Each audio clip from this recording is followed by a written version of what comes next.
நீங்கள் எப்போதாவது யோசித்திருக்கிறீர்களா? வாழ்க்கையில் உண்மையான மகிழ்ச்சி என்பது என்ன? மனிதன் ஏன் தொடர்ந்து துக்கம், கவலை, பயம் ஆகியவற்றில் சிக்கிக் கொள்கிறான்? மரணத்தை பயமின்றி எதிர்கொள்வது உண்மையிலேயே சாத்தியமா? இந்த கேள்விகளுக்கெல்லாம் பதில் தரும் ஒரு ஆழமான வாழ்க்கை உண்மையை சொல்லும் கதையை இன்று நான் உங்களுடன் பகிர்ந்து கொள்கிறேன். இந்த கதையை முழுமையாக கவனமாக கேளுங்கள். இது உங்கள் மனதின் உள்ளே மறைந்திருக்கும் பல கேள்விகளுக்கு தெளிவை தரக்கூடும். ஒரு நாள் ஒரு இளைஞன் புத்தரின் அருகே வந்து மிகுந்த மரியாதையுடன் நின்றான். அவன் முகத்தில் குழப்பமும் மன அழுத்தமும் தெளிவாக தெரிந்தது. அவன் புத்தரின் காலடியில் வணங்கி நின்று பணிவுடன் பேசத் தொடங்கினான். பகவானே, நான் உங்களிடம் ஒரு முக்கியமான கேள்வி கேட்க விரும்புகிறேன். அதற்கு நீங்கள் பதில் அளிப்பீர்களா என்று கேட்டான். புத்தர் அவனை அமைதியாக பார்த்து எந்த அவசரமும் இல்லாமல் மெதுவாக புன்னகைத்து, கேள், உன் மனதில் உள்ள கேள்வி என்ன என்று கேட்டார். அந்த இளைஞன் ஒரு சிறு மூச்சை இழுத்து கொண்டு பேசத் தொடங்கினான். எனக்கு வயது இன்னும் அதிகமாகவில்லை, ஆனால் என் மனம் ஒருபோதும் அமைதியாக இல்லை. நான் எங்கு சென்றாலும் கவலை என்னை பின்தொடர்கிறது. மகிழ்ச்சியாக வாழ வேண்டும் என்று எண்ணினேன், ஆனால் என் வாழ்க்கை முழுவதும் துக்கமும் மனச்சோர்வும் தான் அதிகமாக இருக்கிறது. நான் முயற்சி செய்தாலும் மன அமைதி கிடைக்கவில்லை. இந்த துக்கம் மேலும் மேலும் அதிகரிக்குமா, அல்லது இதிலிருந்து விடுபட எந்த வழியும் இல்லையா என்று அவன் கேட்டான். புத்தர் அவனை ஆழமாக பார்த்து ஒரு கணம் அமைதியாக இருந்தார். பின்னர் மிக மெதுவாக சொன்னார், நீ சொல்கிற துக்கம் எங்கே இருக்கிறது என்று எனக்கு தெரியவில்லை என்றார். இந்த வார்த்தையை கேட்ட இளைஞன் சிறிது ஆச்சரியமும் குழப்பமும் கொண்டு பதில் அளித்தான். அது எனக்குள் இருக்கிறது, என் உள்ளத்தின் ஆழத்தில் இருக்கிறது. அதனால்தான் அது வெளியில் தெரியாது என்றான். புத்தர் அவனை நோக்கி மெதுவாக கேட்டார், நீ அந்த துக்கத்தை நேரடியாக பார்க்க முடியுமா? அது எந்த உருவத்தில் இருக்கிறது? அது எப்போது தொடங்குகிறது, எப்போது மறைகிறது என்று கேட்டார். அந்த கேள்விகள் இளைஞனின் மனதை மேலும் ஆழமாக சிந்திக்க வைத்தது. அவன் பதில் சொல்ல முயன்று கொண்டிருந்த அந்த நேரத்தில் திடீரென ஒரு சீடன் வேகமாக அங்கு ஓடி வந்தான். அவன் முகத்தில் பதற்றமும் அவசரமும் கலந்திருந்தது. அவன் நேராக புத்தரின் அருகில் வந்து மிக மெதுவாகவும் மரியாதையுடனும் அவரின் காதில் ஏதோ ஒரு செய்தியை சொன்னான். அந்த செய்தி கேட்ட உடனே புத்தரின் முகத்தில் ஒரு ஆழமான அமைதி தோன்றியது. அவர் ஒரு கணம் கண்களை மூடி அமைதியாக இருந்தார். சுற்றியிருந்த அனைவரும் என்ன நடக்கப் போகிறது என்று கவனமாக பார்த்தனர். அந்த சூழ்நிலையில் அந்த இளைஞனின் மனம் இன்னும் அதிகமாக குழப்பமடைந்தது. புத்தர் அந்த இளைஞனிடம் சொன்னார், என்னுடன் வா, நான் உனக்கு வாழ்க்கையின் உண்மையை காட்டுகிறேன். ஆனால் நீ அங்கு செல்லும் வரை எந்த ஒரு வார்த்தையும் பேசாமல் முழுமையான அமைதியுடன் இருக்க வேண்டும். நீ கேட்பதற்கு முயற்சிக்காதே, கேள்விகளை இடையில் கேட்காதே. நீ பார்க்கவும் கேட்கவும் மட்டுமே செய்ய வேண்டும். பிறகு உன் மனதில் இருக்கும் அனைத்து கேள்விகளுக்கும் தெளிவான பதில் தானாகவே கிடைக்கும் என்று புத்தர் அந்த இளைஞனிடம் மெதுவாக கூறினார். அந்த இளைஞன் எந்த தயக்கமும் இல்லாமல் புத்தரின் சொற்களை ஏற்றுக்கொண்டு அவருடன் நடக்கத் தொடங்கினான். அவர்கள் இருவரும் சிறிது நேரம் அமைதியாக நடந்த பிறகு ஒரு வீட்டை அடைந்தார்கள். அந்த வீட்டை அணுகும் போதே அங்கு ஒருவிதமான கனமான சூழ்நிலை நிலவுவது போல் இருந்தது. உள்ளே பலர் கூடியிருந்தனர். அவர்களின் முகங்களில் சோகம், கவலை, எதிர்பார்ப்பு ஆகியவை கலந்திருந்தன. அந்த வீட்டின் நடுவில் ஒரு முதியவர் படுத்திருந்தார். அவர் மிகவும் சோர்வாகவும் உயிர் மெதுவாக குறைந்து கொண்டிருப்பது போலவும் தோன்றினார். அவரை சுற்றியிருந்தவர்கள் அமைதியாக நின்று கொண்டிருந்தனர். புத்தர் அந்த வீட்டுக்குள் நுழைந்ததும் அங்கிருந்த அனைவரும் உடனடியாக மரியாதையுடன் வழிவிட்டு விலகினர். அவர்களின் கண்களில் நம்பிக்கையும் அமைதியும் ஒரே நேரத்தில் தோன்றியது. புத்தர் எந்த அவசரமும் இல்லாமல் மெதுவாக அந்த முதியவரின் அருகில் சென்று அமர்ந்தார். அவரது முகத்தில் கருணையும் ஆழமான அமைதியும் இருந்தது. அந்த இளைஞனும் அவரின் அருகில் அமைதியாக அமர்ந்தான். அந்த அறையில் ஒரு விசித்திரமான மௌனம் நிலவியது. முதியவர் கண்களை மெதுவாக திறந்து புத்தரின் முகத்தை பார்த்தார்.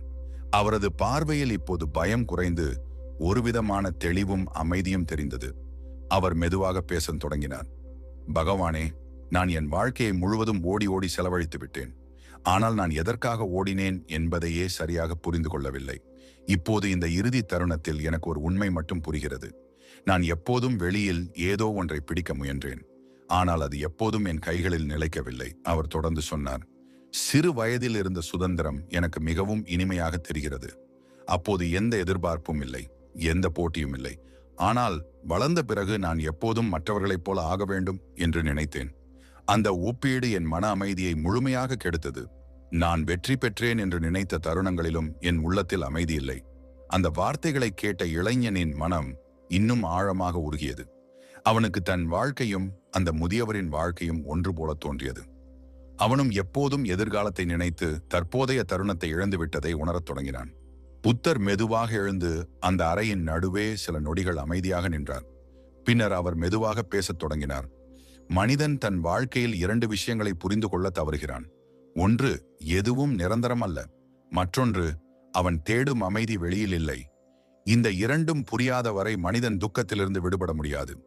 அவர் அந்த இளைஞனை நோக்கி திரும்பி சொன்னார், நீ இன்று ஒரு பெரிய உண்மையை பார்க்கிறாய். ஒரு மனிதன் தனது வாழ்க்கையின் இறுதி தருணத்தில் உண்மையை உணர்கிறான். ஆனால் அந்த உண்மையை அவன் முழு வாழ்க்கையிலும் புரிந்திருந்தால் அவன் துக்கத்தோடு வாழ்ந்திருக்க மாட்டான். அந்த இளைஞன் மெதுவாக கேட்டான், அப்படியானால் மனிதன் எப்போது வாழத் தொடங்குகிறான் என்று.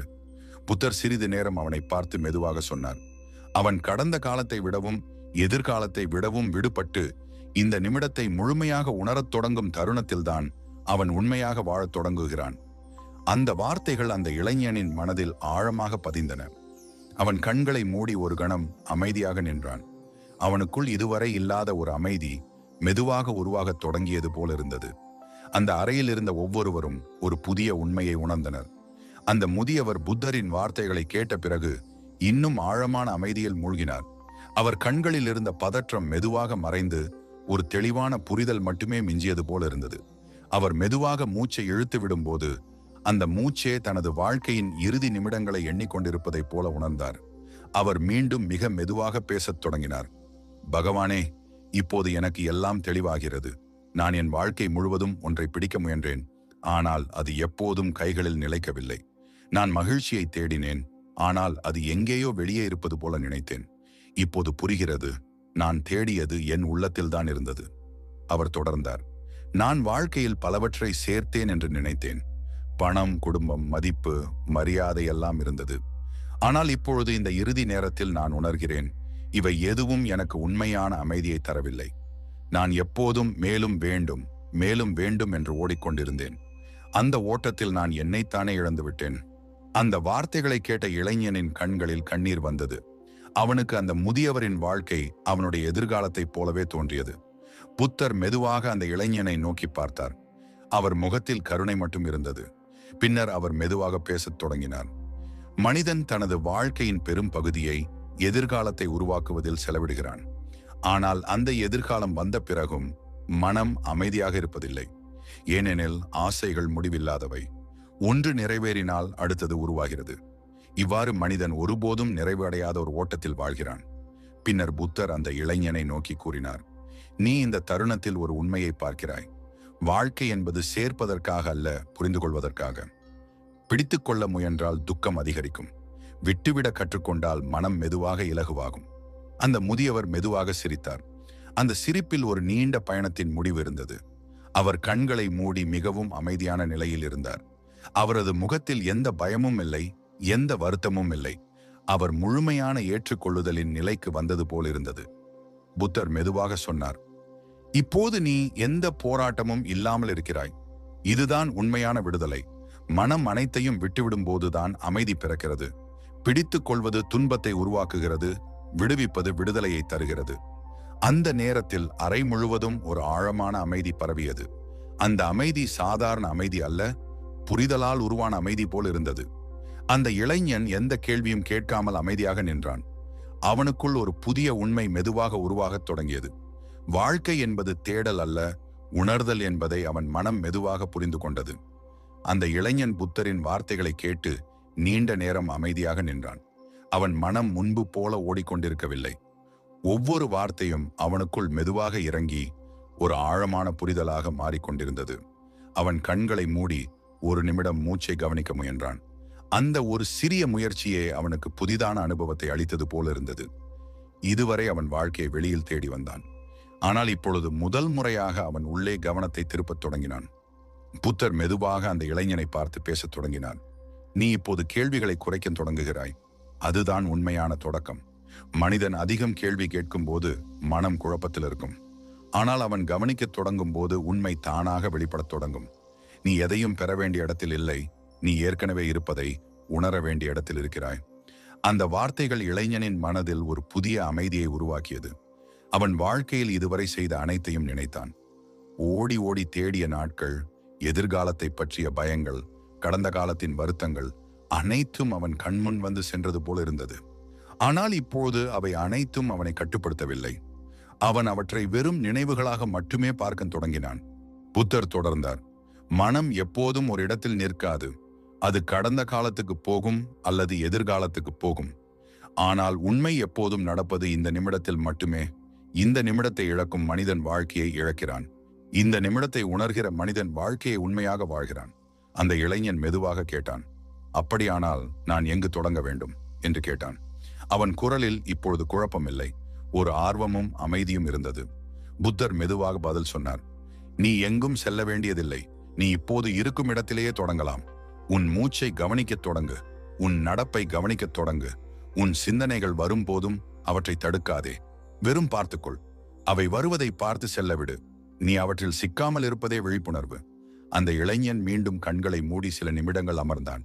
அந்த நேரத்தில் அவன் உள்ளத்தில் ஓடிக்கொண்டிருந்த எண்ணங்கள் மெதுவாக குறைந்தது போல் இருந்தது. அவன் மனம் ஒரே இடத்தில் நிற்காமல் இருந்தாலும் அவற்றை கவனிக்கும் ஒரு புதிய சக்தி அவனுக்குள் உருவாகியது போல உணர்ந்தான்.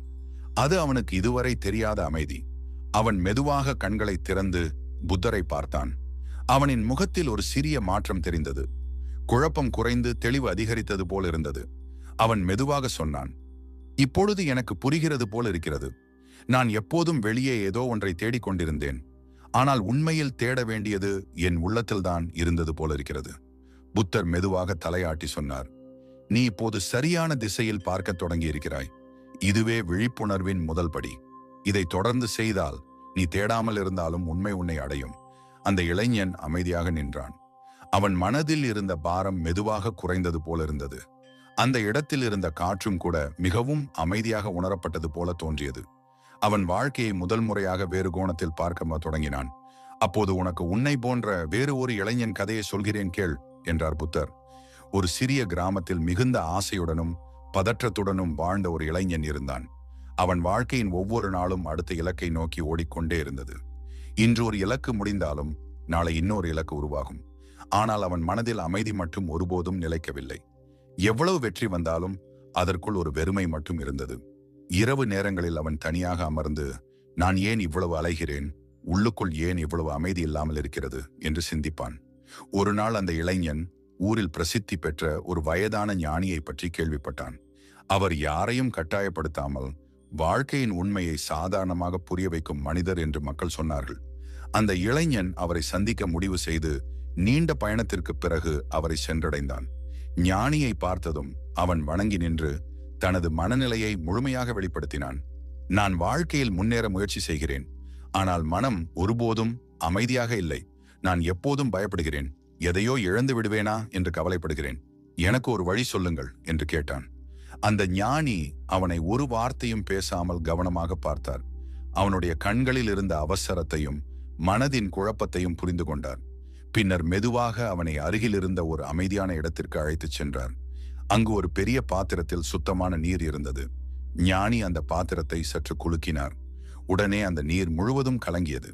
உள்ளே எதுவும் தெளிவாக தெரியாமல் போனது. ஞானி கேட்டார், இப்போது நீ என்ன பார்க்கிறாய் என்று. இளைஞன் சொன்னான், எதுவும் தெளிவாக தெரியவில்லை. நீர் கலங்கி இருக்கிறது. உள்ளே என்ன இருக்கிறது என்று புரியவில்லை. அப்போது ஞானி மெதுவாக சொன்னார், இது உன் மனம் போல. நீ எப்போதும் ஓடிக்கொண்டே இருந்தால் ஆசைகள், பயங்கள், எதிர்பார்ப்புகள் எல்லாம் சேர்ந்து மனதை கலக்கமாக மாற்றும். அப்படி இருக்கும் மனதில் உண்மையை பார்க்க முடியாது. பின்னர் ஞானி அந்த பாத்திரத்தை அப்படியே வைத்துவிட்டு எந்த தொடுதலும் செய்யாமல் அமைதியாக இருக்க சொன்னார். அந்த இளைஞனும் ஒன்றும் பேசாமல் உட்கார்ந்தான். சில நிமிடங்கள் கடந்தன. எந்த மாற்றமும் இல்லாமல் நீர் தானாகவே மெதுவாக அமைதியாக தொடங்கியது. கலக்கம் குறைந்து உள்ளே இருந்த கற்கள் தெளிவாக தெரிந்தன. வெளியில் இருந்த வானமும் அந்த நீரில் தெளிவாக பிரதிபலித்தது. ஞானி அவனை நோக்கி சொன்னான், நீ பார்ப்பது முக்கியம். நான் எதையும் செய்யவில்லை, ஆனால் நீ அமைதியாக இருந்ததால் எல்லாம் தெளிவாக தெரிகிறது. மனமும் இப்படித்தான். அதை அடக்க முயற்சிக்க வேண்டியதில்லை. அதை கவனிக்க கற்றுக்கொண்டால் அது தானாக அமைதியாகும். அந்த இளைஞன் அந்த காட்சியை பார்த்து நீண்ட நேரம் அமைதியாக இருந்தான். அவனுக்கு ஒரு பெரிய உண்மை மெதுவாக புரிந்தது. அவன் இதுவரை வாழ்க்கையை வெளியில் மாற்ற முயற்சி செய்தான். ஆனால் உண்மையில் மாற்ற வேண்டியது அவனுடைய உள்ளம் என்பதை அவன் முதன்முறையாக உணர்ந்தான். அவன் மெதுவாக கேட்டான், நான் எங்கிருந்து தொடங்க வேண்டும் என்று.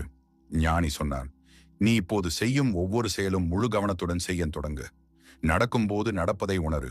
சாப்பிடும்போது சாப்பிடுவதை உணரு. மூச்சு வரும்போதும் போகும்போதும் அதை கவனிக்க தொடங்கு. எண்ணங்கள் வரும்போது அவற்றை நிறுத்த முயற்சிக்காதே. அவற்றை வெறும் பார்வையாளராக பார்த்துக்கொள்.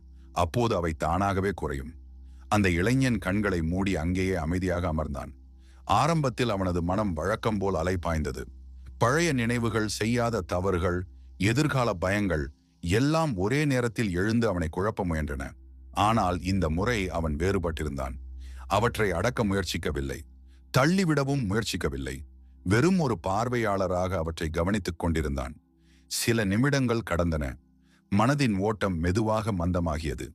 எண்ணங்கள் இன்னும் வந்தன, ஆனால் அவை முன்பு போல அவனை இழுக்கவில்லை. அவன் உள்ளே ஒரு சிறிய இடைவெளி உருவாகியது போலிருந்தது. அந்த இடைவெளியில்தான் முதல் முறையாக அமைதி தெரியத் தொடங்கியது. அந்த அமைதி சத்தமில்லாதது, விளக்கமில்லாதது, ஆனால் மிகவும் ஆழமானது. அந்த அமைதிக்குள் அவன் ஒரு உண்மையை உணரத் தொடங்கினான்.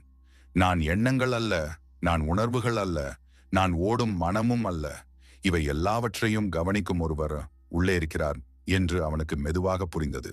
அந்த புரிதல் அவனுக்குள் ஒரு பெரிய மாற்றத்தை உருவாக்கியது. ஞானி அவனை அமைதியாக பார்த்து கொண்டிருந்தார். அவனிடம் எந்த அவசரமும் இல்லை, எந்த கட்டாயமும் இல்லை. பின்னர் மெதுவாக பேசத் தொடங்கினார். நீ இப்போது தொடங்கியுள்ள பயணம் வெளியில் செல்லும் பயணம் அல்ல. அது உன் உள்ளுக்குள் திரும்பும் பயணம். மனிதன் இதை புரிந்து கொள்ளும் போது அவன் வாழ்க்கை மாறத் தொடங்குகிறது. அந்த இளைஞன் மெதுவாக கண்களை திறந்தான். அவன் பார்வை மாறியிருந்தது. முன்பு இருந்த பதற்றம் இல்லை. அதே உலகம்தான், அதே காற்றுதான், அதே சத்தங்கள்தான். ஆனால் அவன் உள்ளே அவற்றை பார்க்கும் விதம் முற்றிலும் மாறியிருந்தது. அவன் முதன்முறையாக ஓட்டமில்லாமல் இருப்பதை உணர்ந்தான். அவன் மெதுவாக கேட்டான், நான் இதை எப்படி தொடர்ந்து செய்ய வேண்டும் என்று. ஞானி மெதுவாக பதில் சொன்னான், நீ எதையும் தொடர வேண்டியதில்லை. நீ ஏற்கனவே இருக்கும் இடத்திலேயே விழிப்புணர்வை கொண்டு வர வேண்டும். நீ நடக்கும்போது நடப்பதை உணரு, பேசும்போது பேசுவதை உணரு, சாப்பிடும்போது சாப்பிடுவதை உணரு. மூச்சு வரும்போதும் போகும்போதும் அதை கவனிக்க கற்றுக்கொள். இதுவே ஆரம்பம். அந்த இளைஞன் அமைதியாக தலையசைத்தான். அவனுக்கு இது ஒரு புதிய வாழ்க்கை தொடங்கும் தருணம் போல் இருந்தது. அவன் உள்ளத்தில் இருந்த பாரம் மெதுவாக குறைந்தது போல உணர்ந்தான். அவன் வாழ்க்கையை ஓட்டமாக அல்ல, அனுபவமாக பார்க்கத் தொடங்கினான். அவன் எழுந்து ஞானியை வணங்கினான். இன்று நான் உண்மையாக புரிந்து கொண்டேன். நான் எப்போதும் தேடியது வெளியே இல்லை, உள்ளேதான் இருந்தது என்று கூறினான். ஞானி மெதுவாக சிரித்தான். அதை புரிந்து கொள்வது முக்கியமல்ல, அதை மறக்காமல் வாழ்வது முக்கியம் என்றார். அந்த இளைஞன் மெதுவாக அந்த இடத்தை விட்டு நடக்கத் தொடங்கினான். அவன் ஒவ்வொரு அடியையும் உணர்ந்து வைத்தான். காற்றின் சத்தம், நிலத்தின் தொடுதல், மூச்சின் இயக்கம் எல்லாமே அவனுக்கு புதியதாக இருந்தது. அவன் வாழ்க்கையில் முதல் முறையாக விழிப்புடன் நடக்கத் தொடங்கினான் என்று சொல்லி முடித்தார் புத்தர்.